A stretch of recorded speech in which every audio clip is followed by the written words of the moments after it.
Hi, hey, hello there. Hi, boys and girls. Hi, kids. Hey, get in here right now because it's time for the party with Big John and Sparkie.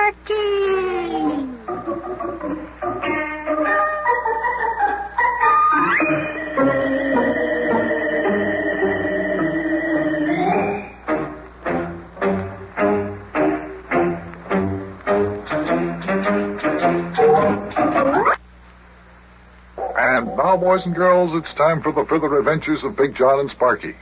Today's chapter is entitled The Stakeout.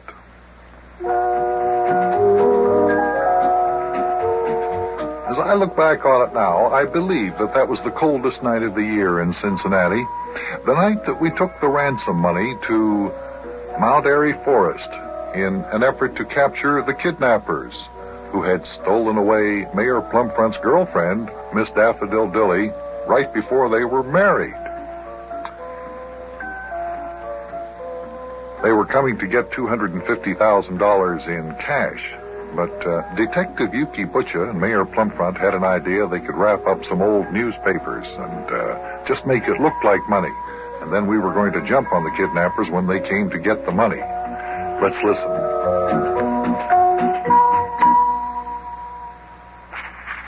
Golly, it sure is cold out here at Mount Airy Forest. Now, lads, you keep walking in our footsteps because we want them kidnappers to think that the mayor is the only one here. Yeah, okay, Yuki, don't worry, I'm doing that. Just a little ways now, fellers. I'm almost there. Ooh, I sure wish I could build a little fire for us to sit around when we get to the shelter house. Yeah, you and me both, Mayor. Wow, it's cold. Well, here's the shelter house. Come on in here.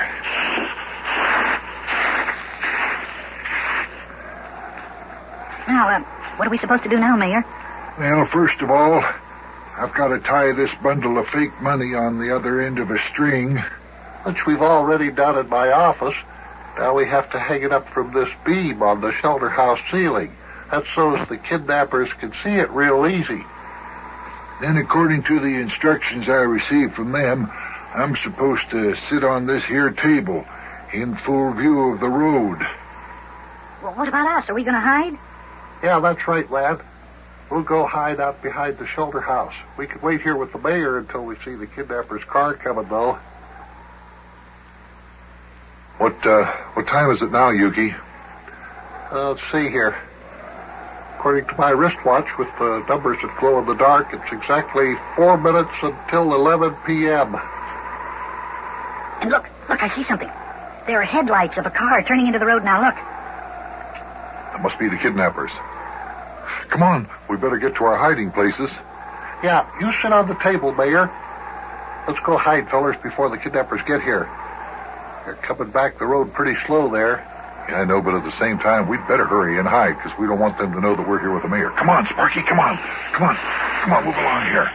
Yeah, okay, Big John. All right, right behind you. All right, listen. Quiet. Boy, seems like it's getting colder and snowing harder, too. Yeah. Why do those kidnappers just keep sitting in their car like that? Why don't they get out? Well, they probably have a nice heater in their car, and their car is nice and warm. Yeah, if I was them, I wouldn't want to come out in the cold either. Not even for the $250,000 ransom money. Ugh. I wish they'd hurry up. Boy, my ears are getting cold. My feet and fingers, too. Whew. Boy, these earmuffs and gloves aren't doing much good. Just cut it out. Don't talk about it. We're just as cold as you are. I can assure you, Big John, and you too, lad, I'm as cold as both of you put together. Hey, did you ever stop to think maybe those aren't kidnappers in that car, Big John? Oh, are you kidding? Who in the world would come out here to Mount Airy Forest this time of the night if they didn't have some kind of business like this? Yeah, fine. Uh-oh. Look. Oh. They're shining the spotlight of their car on the shelter house. Yeah, it's shining right on that bundle of money which is hanging on the end of the string tied to the beam of the shelter house.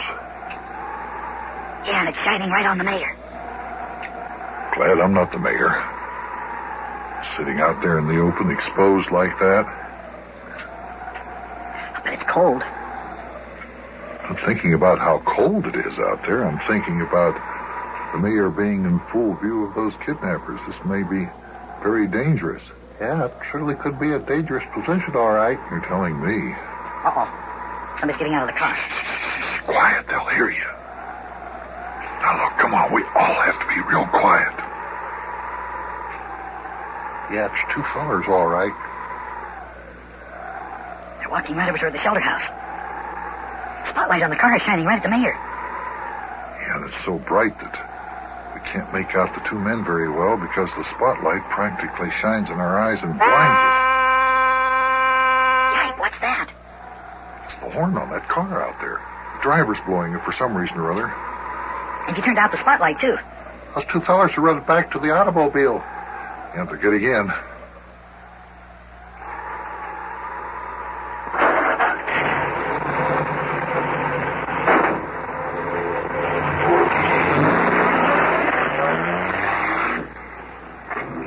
they go. Going out of here. Well, boy. They didn't even get all the way down to the shelter house. They ran away before they had a chance to get that big bundle of ransom money. Oh, come on, let's get in our car and go after them. Hey, wait a minute there, Big John. There's no use chasing after them. We wouldn't have a chance to catch up with them. Hey, did you fellers see that? Yeah, we sure did, Mayor. I don't get it, do you? No, I certainly don't.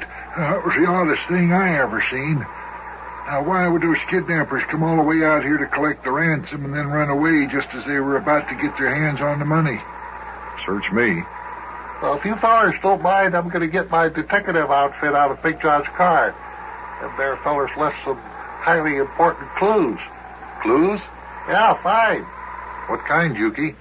Well, first of all, we know what kind of a car they drove out of here in. We do? Oh, sure. See how you could know that, Yuki. From where we were, I couldn't even see the car very well. How could you tell what kind it was? Well, I could tell from the sound of the motor, Big John. That was a foreign-made car. I saw one of them cars once while I was in the Army during World War II. Saw it over in Germany. Belonged to Adolf Hitler's Air Marshal, Hermann Goering. Hey, is that right? That sounds pretty interesting. What kind of a car was it? But there was a Buick-Lackenberg. Oh, once you hear the sound of that motor, you never forget it. It's one of the finest cars built. Almost as good as my 1913 Model T taxi cab. Yes, sir, the Buick-Lackenberg is one of the finest cars made. Now, let's see here. We'll get our stuff here, get my detective outfit out of the car. Here we are. Now, look, fellas, be careful where you walk, because I want to take some plaster casts of the footprints that the kidnappers left. And also their automobile tire tracks. I left in the snow, you see. Hey, that's a good idea. Have you got plaster in that detective outfit? Oh, yeah, this here detective outfit of mine, Big John, has got everything in it. Fingerprint detected materials, magnifying glass, plaster, disguises of all kinds of mustaches and beards and wigs and false noses and ears. Even this here regulation Sherlock Holmes cap with the two peaks, which I am wearing. All detectives wear that, you know. That came in the outfit. They give you everything with your diploma when you graduate from the SSSSSDPI. You know what that is, don't you, Big John? Yeah, that's the Super Sleuth something or other. Super Sleuth Secret Service School of Detectives and Private Investigators. That's a real fine school. Yeah, fine. Yeah.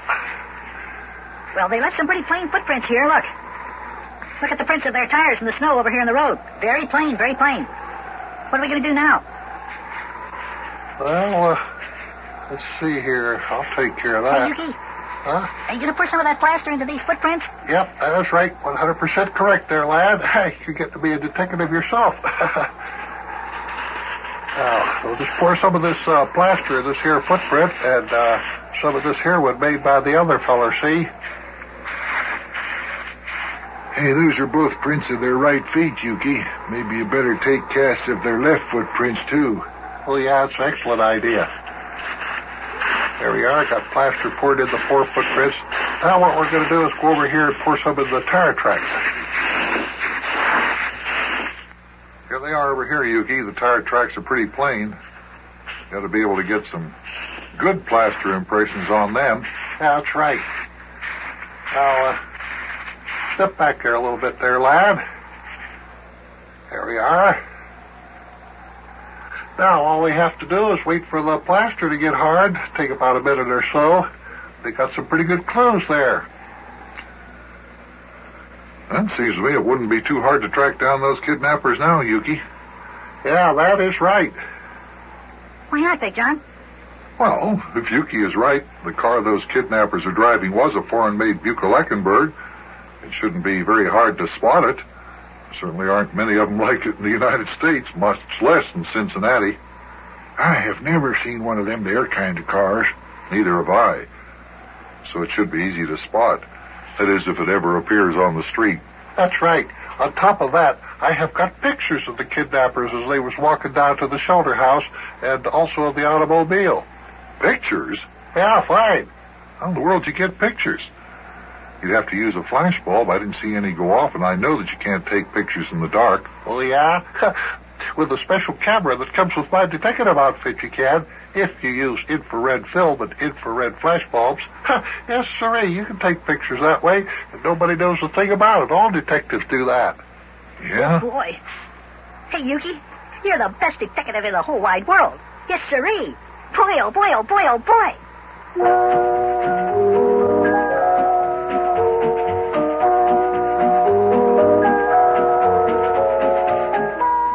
That Yuki Butch is really something, isn't he, kids? He sure is a good detective. Look at all the clues he's got already.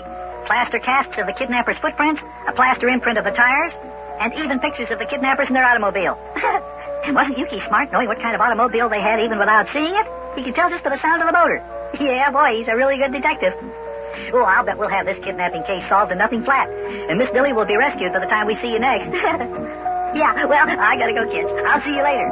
So long.